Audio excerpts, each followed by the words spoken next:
Welcome back to another episode of the Heroes Veritas podcast. If you're just tuning in, this is part 2 of the amazing Marcus Torgerson interview. We got 45 minutes last time of our conversation where we discussed everything under the sun in regards to how he came to be, background, what he's doing now, some mental health things, as well as how to get out of our own way. This episode is the continuation of that conversation. We get into a little bit deeper on forgiving yourself as well as others. We talk about how to criticize and analyze things that we do and how we do things. We talk about his martial arts background and how that came to be, and we also end it with talking about what projects he's got in the pipeline. So really hope you enjoy it. If you haven't already, make sure to like, share, subscribe, and comment. And just a couple of announcements real quick. The May 7th through May 9th event is live on the registration page on our website, heroesveritas.com. So if you haven't registered yet for the camping trip, it's 3 days, May 7th through the 9th. Please do so.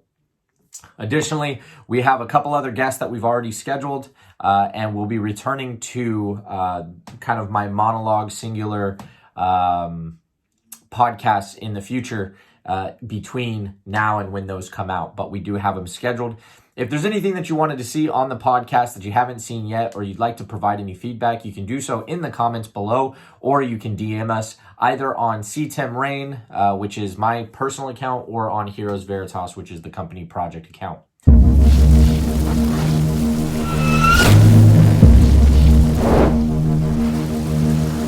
What can you do? What are you doing now? That's not that bad. And let's embrace those. Because we got enough fucking people in society and Instagram and Facebook and social media telling us how fucking much we suck because we're comparing ourselves to everybody else. Let's just get rid of that for a second and let me talk to my friend Tim and be like, Tim, you know what? Today I didn't do anything fitness related at all, but I did get to talk to somebody and let them not kill themselves today. So I didn't do any fitness, but somebody's not dead right now, currently. I mean, fuck, it could change tomorrow. But currently, currently they're still alive because of the fact that, and I spent that time. Well, then, you know what? Maybe I'll cut myself some slack. What do you think, Tim? And my friend Tim's going to be like, fuck yeah, man. You know what? That's good. That's a damn good thing to do.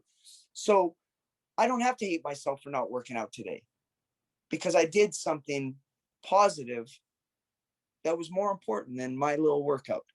Do you know what I'm saying? Like I went all over the place, and my fucking brain is it all of a sudden I keep talking for a little bit, and that's why I need to shut up because I start going in a whole different way, and my brain it's wired all fucked up. So I hope I wired fucking beautifully. I think that everything you just went through was perfect. I don't think that you got off topic even once. Okay. But dodged a bullet there. No, you did fantastic, and I agree with everything you were saying. And you know, I have a very similar concept of, you know, you said what most people have a problem with is they are not giving themselves grace for who they are while they criticize who they were. And one of the things you said, you know, I have empathy for my parents, I have empathy for the people around me, and I agree. And one of the things that changed my relationship with my mom, because we don't get along, and recently I rekindled a relationship with my sister, and we started talking about our upbringing that we've never talked about because we saw it very differently. Of course, yeah. And so we realized that we obviously had the same exact experience because we were both there in the same space with the same people. But one of the things that I was able to accomplish faster was because Tony Robbins said that if you give them the power of your hatred, your anger, your jealousy, your resentment, your envy, whatever it is, then you also have to give them the power of who you are today, thus robbing you of the grace and the power that you then took yourself.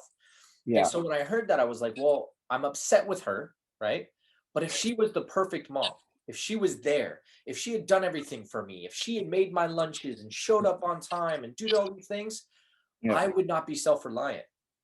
I would not have the strength and the confidence to branch out on my own and say, this is my world now. Yeah. Nobody can tell me otherwise because I did it myself from point A to point B. And because of that, I now have a working relationship with my mother. It's not the greatest. Right. And there is some distance because there's some toxic behaviors, but it's working. Yeah. And I can be around her without the resentment. Right. I have empathy. She was going through stuff she didn't understand. Yeah. And it made me who I am, and I'm okay with that. Yeah, good. I mean, That's and going full circle to your don't try and change a thing. yeah, yeah, and I think that if that's one message that somebody listening can grasp and understand, you don't have to, forgiving a parent is a challenging thing because a lot of times you look at things as you grow up, or you're clinging on to a lot of times the negatives that they did. Um, my mom spanked me with a fucking frying pan. Okay, so right up the fucking head on a regular basis. Now, I utilize that in my verbiage when I'm talking to people, when I'm trying to let them see that I can relate to the violence that they had growing up. But what it does is it reinforces that that's the only memory I have of my mother. Now I have some good memories. And when she died, I was there when she died, and I still didn't have a good relationship with her. Um, my point is that when you're thinking about how you bring when you're raised, or you're raising yourself as an adult, and you're looking at your background, there's always going to be some good moments, because every even the fucking evilest of people have moments of levity when they're nice. And the problem is we either grasp onto those good things and totally forget about the bad things because they were so horrific, or we just forget about those good things because, you know what, they're so infrequent, but fuck it, I'm not going to think about that because my fill in the blank mom, dad, grandmother, whatever, was a fucking asshole. And you made a good point about the fact that, and I never really thought of it that way. I've heard Tony Robbins say that in the past. A lot of times, if somebody can't explain something simply, I don't understand it. Like, they use fucking $20 words. I'm like, look, dude, I'm a $2 word person. Fucking don't use those big words. Forgiving ourselves for how we were and forgiving our parents is easier said than done. You know what I mean? Like, I think that's the hardest part, is we don't forgive our parents, which I'm not saying you have to. If you hate your parents, whoever you are listening to this or watching this, if you hate your parents for whatever reason, fine, then cut it out and be done with it.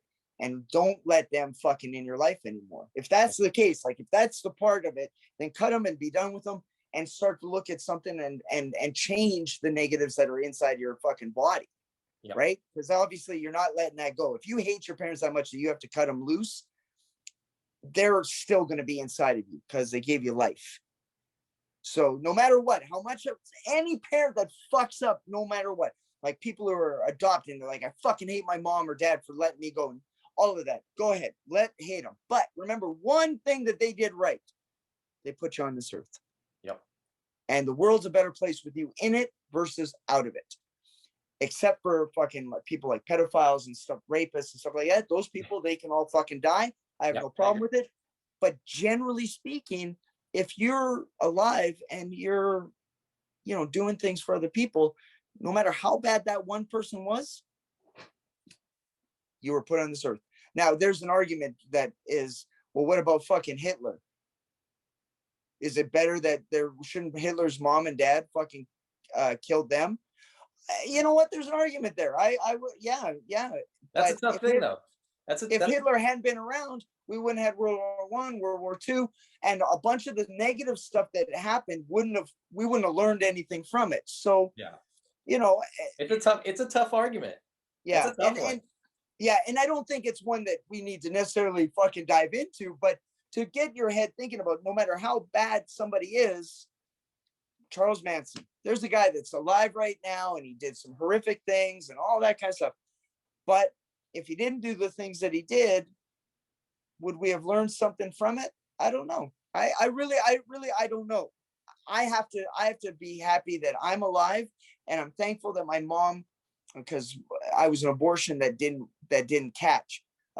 So I'm thankful that I'm still alive, and I'm thankful that, as shitty as she was as a mom, that she still did some good things. And that's my long-winded fucking point is, everybody who was bad did something good at least once. So cut them a little slack, except for rapists and pedophiles. Fuck them. Yeah, 100%. Yeah, 100%. Yeah. Thanks for sure. But no, fuck yeah.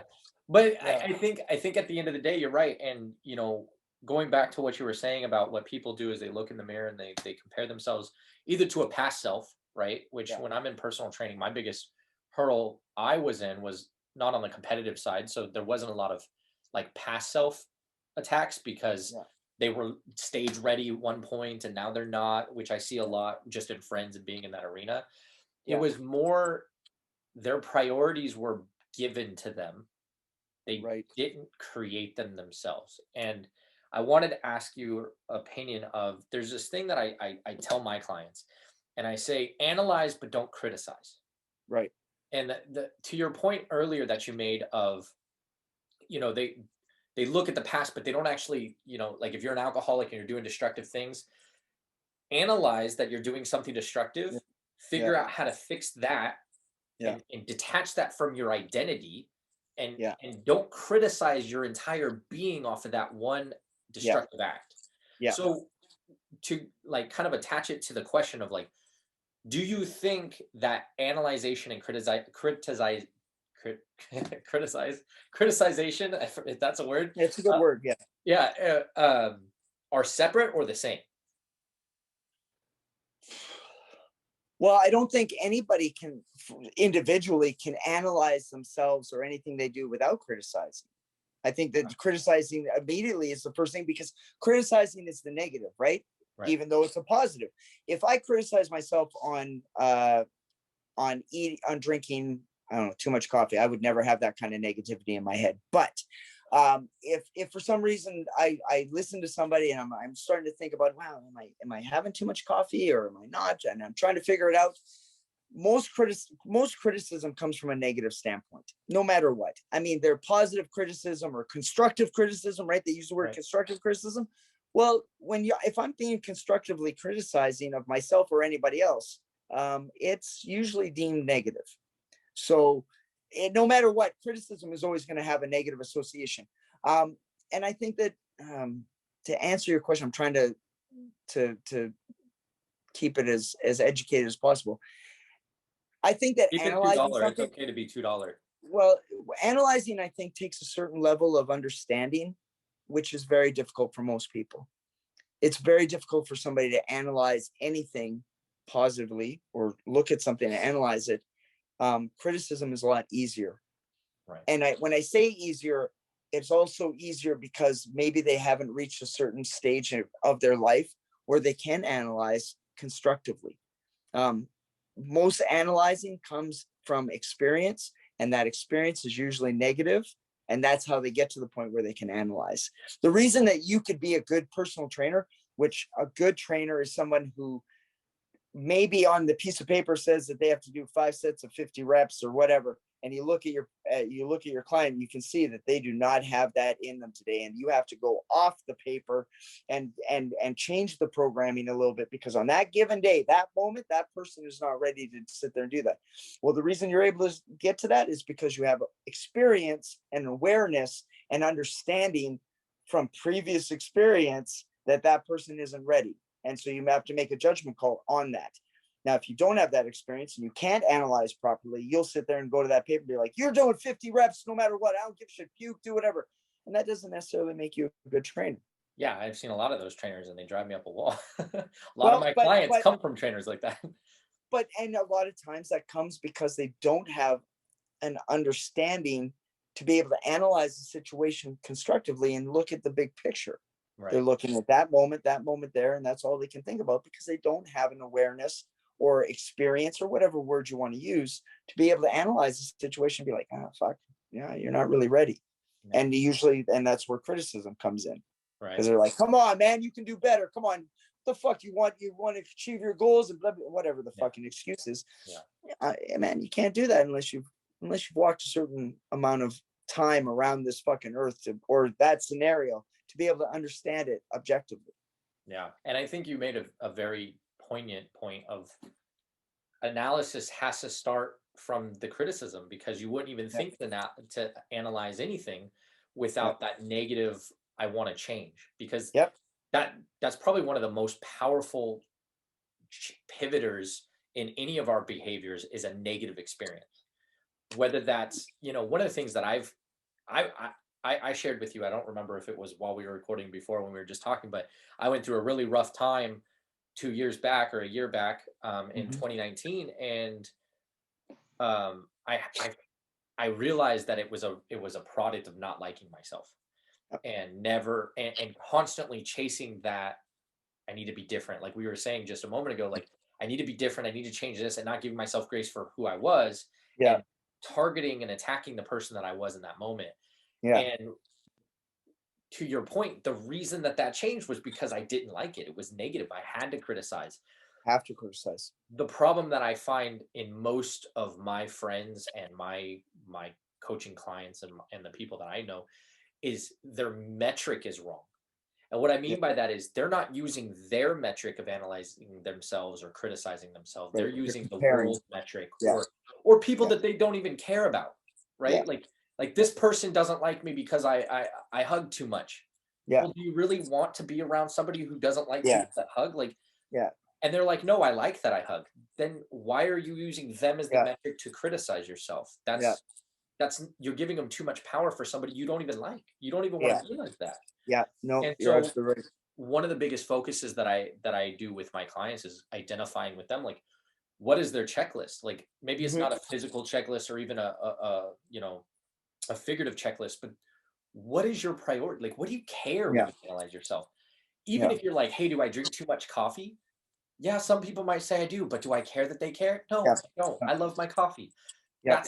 That's that next step of like, yes, I'm criticizing, yes, I'm able to analyze, but now that I've analyzed it, and I Yeah. do see that some people could see it's negative and some people could see it's positive, which one do I care about?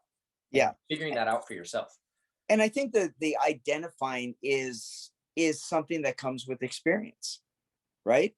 Right. Um, so when I using analyzing and criticism, I at some point in time I realized, well, 6 years ago, almost 6 years ago, I realized that I was an alcoholic. Well, the only reason I was able to analyze it is because I knew from criticisms of myself of and realities of what's going on. That was the only way I could sit there and see that I needed to make a change was because I was so evidently critical about my actions and behaviors. I had a problem. I needed to fucking fix it. And I couldn't be analytical about it until I had to come to a hard truth and criticize myself for who I was with that subject. And identifying that problem only happens from walking that path for a certain amount of time, self identifying, not Right. exterior. Um, Walking that path for a little bit and saying, okay, I need to change. What makes a good coach, teacher, trainer, whatever the word you want to use, when they do identify somebody's situation and giving them a variety of different solutions, because not one solution is perfect for every person, Right. right? 100%. Being able to be flexible and adaptive and critically think and ask questions. Why this, that, or the other, where, hey, like asking questions to get feedback to be able to come up with solutions that work best for that person. And that, my friend, is something that takes time, energy, which is the reason why most people won't do it. Yeah. The easy way is definitely the route that most take. And Yeah. Do as I say, not as I do. Do go. Don't question me. Don't do anything. Just fucking do it. yeah, Hey, and man. I think to your point that disconnect with a client's situation and not having the grace for them personally Yeah. is where I see a lot of people have their biggest struggles. Like the horror stories that I hear from coaches, the horror Yeah. stories I hear from personal trainers, almost all of them root back to they didn't listen. Yeah. They had no idea what I was going through. They had no concept of what I was capable of. They didn't challenge me in the way because there's a certain dichotomy, right? Like as a coach, as a mentor, as somebody who's teaching, and you with your martial arts experience, you get to understand like there's a certain capacity that people can handle, Yeah. and there's a certain level just past that where you can push them for growth. Yeah. But anything past that, it's counterproductive. Yep. Yep. And that's where most, to your point, fall short. To go back to the criticism analysis kind of dichotomy, Yeah. is you need both to be effective, and then getting a mentor who has gone through both is going to be Yeah. the most effective for you to shorten the time for you to develop the same experience. Yeah. Yeah. Which is, and they're not. I wouldn't say they're rare, but it's difficult to, when you're asking for people's opinions or whatever, you're being very vulnerable and open and saying, I need help with A, B, or C, and you're asking people for help, you know, you're really throwing yourself on the at the mercy of whoever it is that you're asking. Yep. And I would suggest never go to just one person. You know, get 6 or 7 different opinions. Now, when you're confused about who you are, or what you like, more information sometimes is overwhelming and shuts you down. And one answer is good. And if it's close enough to what I need, then it's good enough. And I would say just take little nuggets from every single person and then try to form your own opinion, which is difficult, man, because when you just, there's a lot of people that just spoon feed me some information. You know what I'm saying? And I'm no longer just talking about personal training or anything. I'm just talking about life in general. It's easier just to get spoon fed, because to question something or to think for yourself or to critically think, oh my God, it fucking hurts. Just tell me what I need to, I just want to fuck. Idiocracy, right? You ever see that movie, Idiocracy? I did. Yeah. Okay. Well, it took me a lot of years to see that movie. And finally, a good friend of mine, Ben, was like, look, you need to watch this movie. And then I watched it, and I didn't know it was going to become a fucking documentary for life. You know, holy shit. Yeah. Fast forward to 2020. It's pretty much has. However, Yeah. with the lack of critical thinking and asking questions, you know, while it is overwhelming, I would beg and plead that somebody would just say, just take little nuggets and ask questions on one thing. If it's too much to ask a whole bunch, then just ask one question to one thing and get that information, and then build a tolerance that you can handle without feeling like you're overwhelmed and you have to shut down, which is unfortunately happens for all of us at some point in time. Yeah, I think we especially in the world of unlimited information, but also Oh, instant information, sensory overload is probably one of the number one problems that I see when it comes to critical thinking or doing your own research. yeah, Because you get to a point where you're like, I don't know what is right and what is wrong, and I don't know what I don't know. And yeah, now I'm starting to second guess one thing versus the other. And to your point, keep bite-sized pieces. That's how you eat an yeah, elephant. yeah. Whatever your One problem bite at is, a time. break it down Yeah, and just focus on that one rabbit hole and just yeah, try and just go that way. And I would say, to kind of piggyback off of what you were saying, is if you're looking for or not capable because of sensory overload to bring in multiple opinions, yeah. stay clear of people who promise the same solution will work for everybody. Everyone. Yeah, yeah, If they don't ask you personal questions on your yeah, problem, if they don't ask you how long you want to be doing it, how long yeah, you've been at it, how many people have you talked to, if they don't ask very deliberate questions about you personally, yeah, they're not the right fit, because they already in their mind egotistically believe that yeah, without any knowledge of who you are as a person or your situation or problem, that they can fix you. And yeah, that, I think, is probably the most dangerous thing when you're in a space like you were saying of I don't know what I don't know, and it yeah, becomes overwhelming. You go to the person who is overly confident, yeah, and that's a good way, without any clarifying questions, to know like this person probably doesn't have my best interest at heart, because yeah. they don't even know what my interests are. They don't even know who I am or what I want. Yeah. And you know, you can take that information, that I hope everybody listening take that information, and it applies to every single thing. Relationships. You have somebody you're interested in, find out by seeing, do they ask you any questions about your day? Do they ask you anything about you? Or do they just tell you everything about them? When you're in a job, you know, does your boss do things to sit there and stimulate you for growth, or do they just tell you what to do because that's fucking, it's my way or the highway kind of bullshit? Anytime that you're not getting some type of a two-way integration of a conversation or growth, and the person's just putting in a box and this is it and this is the only way that's going to be, or it's all about me and nobody else, stay clear, man. There's a shit ton of them, so don't worry about throwing them to the side, because there's fucking 10 billion of them. So just keep throwing them away until you find a couple of good people that will give a shit about your best interest. 100%. I like to Yeah, say, set your perimeter, know who you want to be, know who you want to be around, and that's going to yeah, direct everything else. And everything else, if they fall away, they fall away. So yeah. I do want to change gears real quick. We have been talking for a while, and I've absolutely Okay. enjoyed this conversation very, very much. I felt like we got into a lot of, like I said, you align very heavily with what I'm trying to accomplish with Here's Veritas. So I think this content is going to be perfect for everybody, that Thank as you. far as my goals that I'm trying to accomplish. So I wanted to switch gears a little bit and talk about kind of the martial arts space. I know that you recently got to punch Hitler in the face in the combat edition of 100 Deadliest Skills, which is, I mentioned to you before, Captain America is my favorite superhero. Yeah. So seeing Marcus Torgerson, a man I respect, replaying out with his skill set, one of the best scenes of Silver Age and Golden Age Captain America was dream come true for me. So, Yeah. from the martial arts side, are you still part of the IKMAF? Yep. Yeah. Yep. And do you still hold the coveted title of being the only non-Israeli certified trainer? Well, Alan, so we have, I need to clarify a little bit. We have 3 layers of a team. We have a GIT, which is a global team. That's like the tier 1. We have a expert instructor team. Then we have a continental instructor team. We have these different levels. I'm the only non-Israeli on the global team at the top. And I'm sure once I retire, that'll fucking go and somebody else will do it. But we have a bunch of foreigners. I'm a foreigner. We have foreigners on the continental team and then on the expert team. But the global team is the only one that's just filled with Israelis and then me. And I'm still doing it. We just don't get to travel that much because the world shut down. So I'm sure, I do bit pieces of work for them here and there, contracting, but now my focus is generally on these projects that I have on the side. Yeah. So how long have you been training in Krav Maga specifically? I know you've been doing martial arts since you were 10. Yeah. Krav Maga I've been doing since 2005. 2005. Okay. Yeah.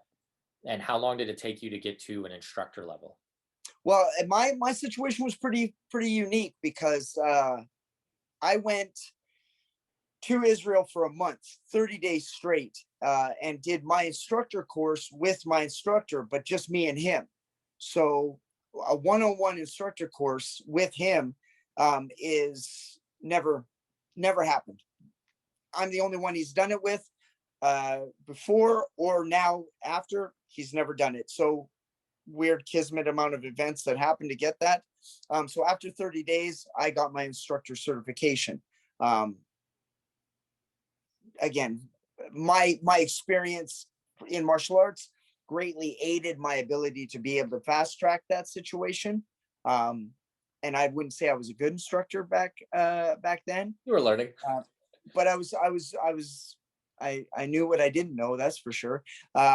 And then to fast forward to where I am now, I look back and I'm like, wow, that was an experience. I wish I would have embraced the fact that it was such an anomaly. I just took it for granted. I just assumed that everybody got to do their instructor courses with just one guy.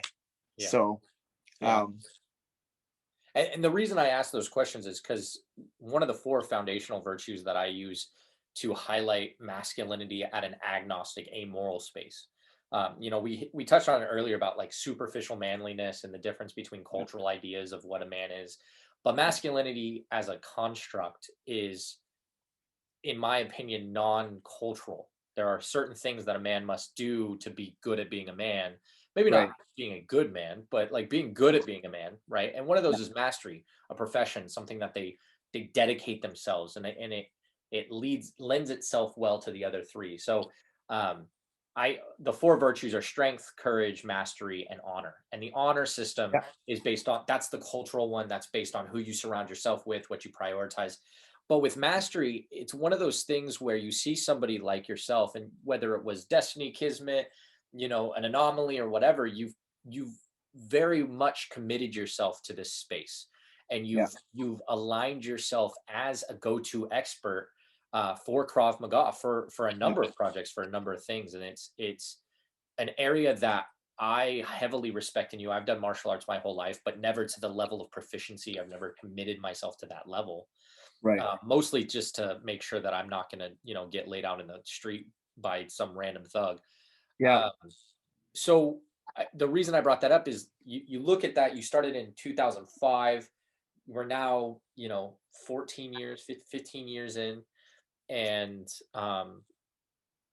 just from my research, just looking into your space and what you've done and the accolades that you've achieved, you're extremely, 1, proficient, like I see you like referred to as the nightmare. Be a nightmare for bad guys is the phrase, but like you're considered the Baba Yaga of that space, and Right. very Nice. John Wick-esh Yeah, like in that that. space, which is cool. But Take that compliment. yeah, and so you know, I wanted to make that correlative of like you've gone through all the stuff we've talked about over the last 45, 50 minutes, Hmm. but also in that time found a way out of your alcoholic destructive behaviors, Yeah. a way to dedicate yourself to something above your and beyond yourself, not only in the martial arts space, but also in the mental health space. And like Hmm. you said, there's somebody alive today because you took the time and existed for that. Yeah. How impactful has the martial arts space been for you specifically and personally in that growth of, you know, for me, I know with martial arts, it's an opportunity for me to be very introspective and humble myself. Right. So I was just curious, when you look at your martial arts career and everything you've done, what has it done for you in that space of, you know, coming up from the life we talked about and coming out of the alcoholic destructive behaviors? Right. Well, I would say that if it wasn't for martial arts, I don't even know how I would have made it in through my, 10, 11, 12, 13, 14, 15 years of age. I don't even know what I would have fucking done because I was not athletic. I was shitty athlete. I'm fucking absolutely useless for athletics. Wasn't smart, right? So usually if you're smart or you're one or the other. So I was none of those. Um, so if it wasn't for martial arts, I can't even imagine what my life would have been. Now, when I look at all the opportunities that like the people that I've gotten to train with and what I've been able to do, positive or negative, has been really, really incredible. And that's like, if you want to talk about pedigrees and stuff like my pedigree is fucking solid, man. I've trained with some fucking awesome people to where you flash forward to now. And I look back at what I'm doing and what I've done.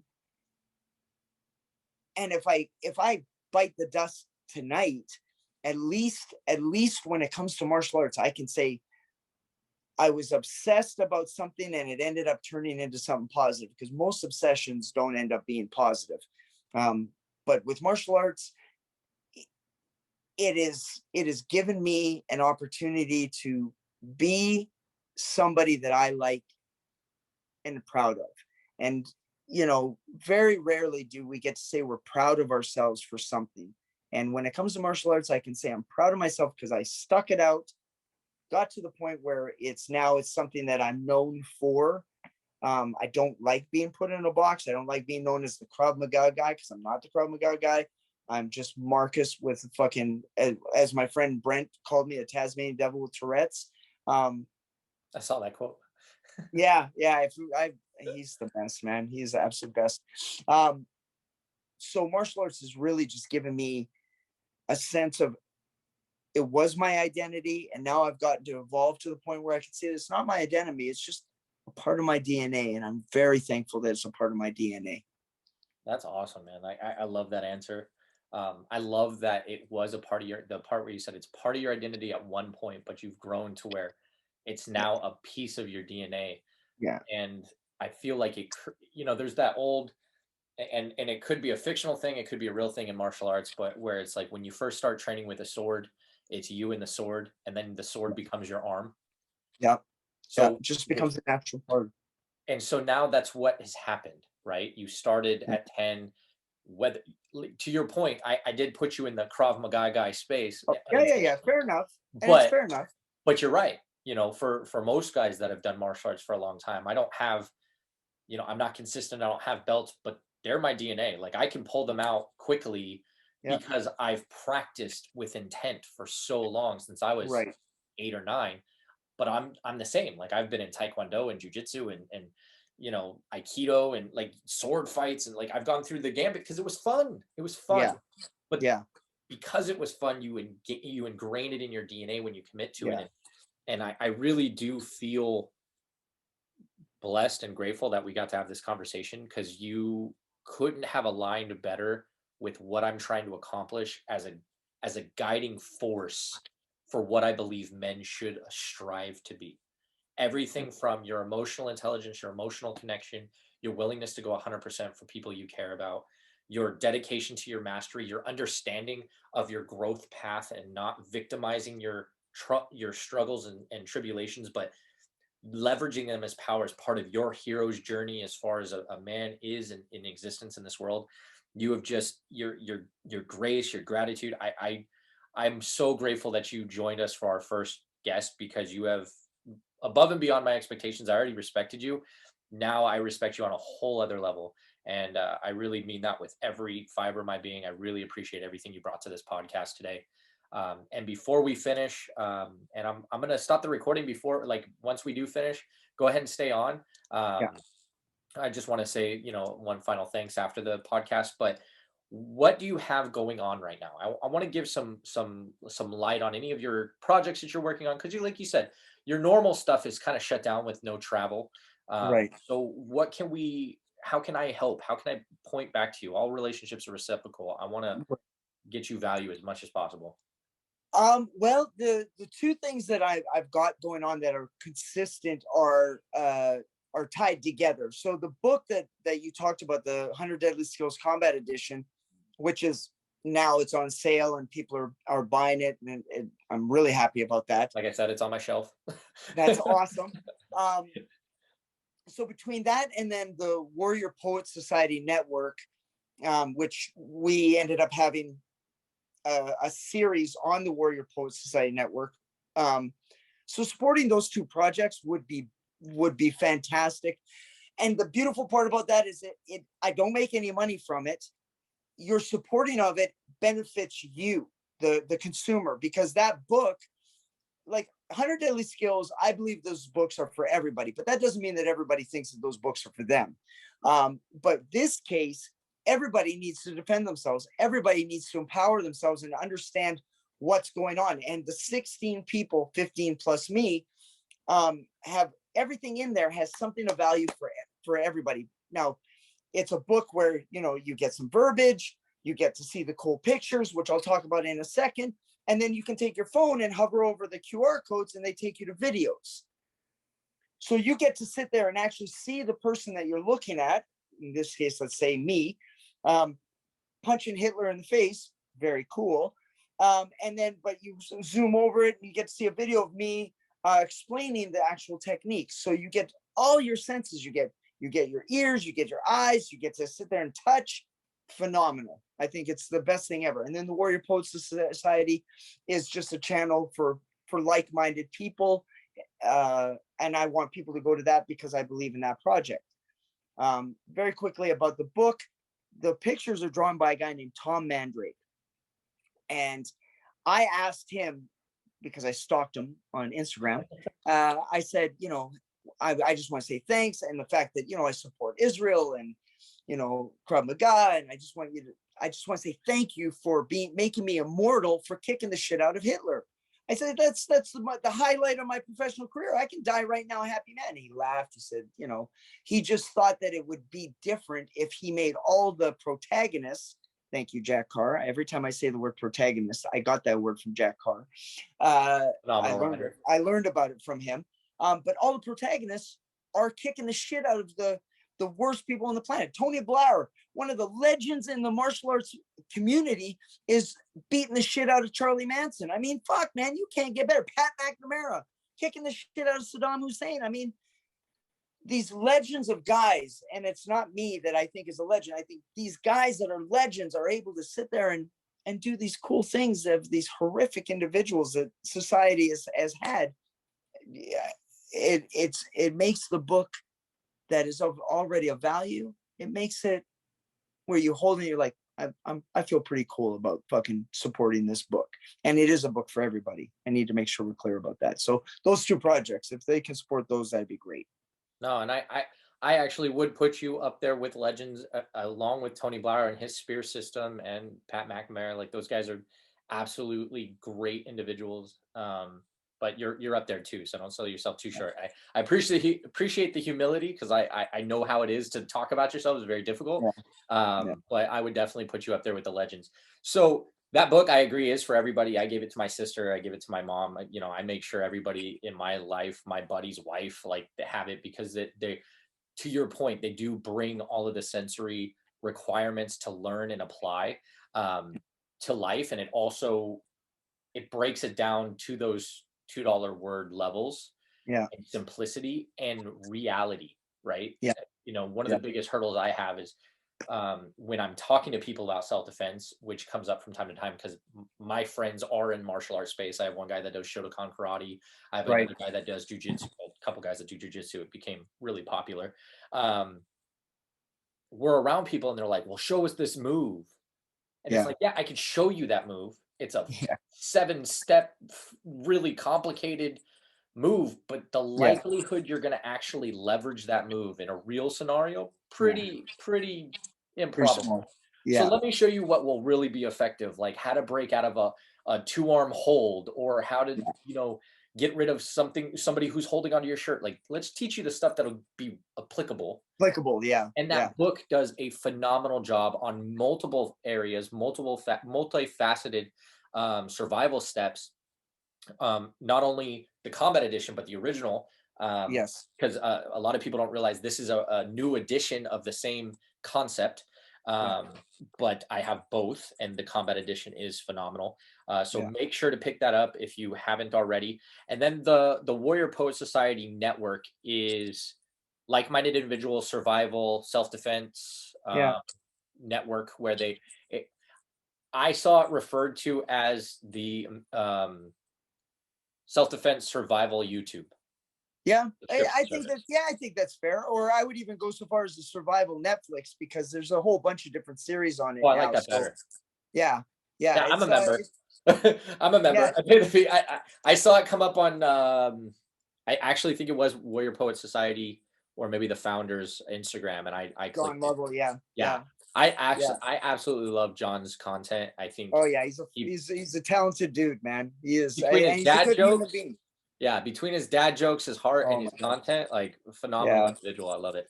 I hope one day to have him on the podcast as well, because I think he'd bring as much value. Oh yeah, I think so.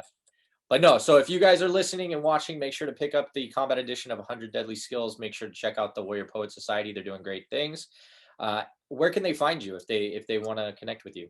Facebook, Instagram under my name, Marcus Torgerson, or go to my website, which is just www. I don't even know if you have to put that anymore. MarcusTorgerson1word.com. Great, phenomenal. Yeah. We'll get those into the description of the video as well. Thank you. I really cannot thank you enough for being our first guest. You have been phenomenal. You were definitely a legend in my book. You have aligned and captured so much content over this time that we've spoken that I couldn't have hoped for it to go any better. So I really appreciate your time and your candor and your connection and your open and honest communication with me today. Well, I'm very thankful that you thought of me, and it's been a great conversation, fun time. I'm looking forward to coming back again. Fantastic. I don't think I could have gotten a better compliment than having a fun time. So thank you.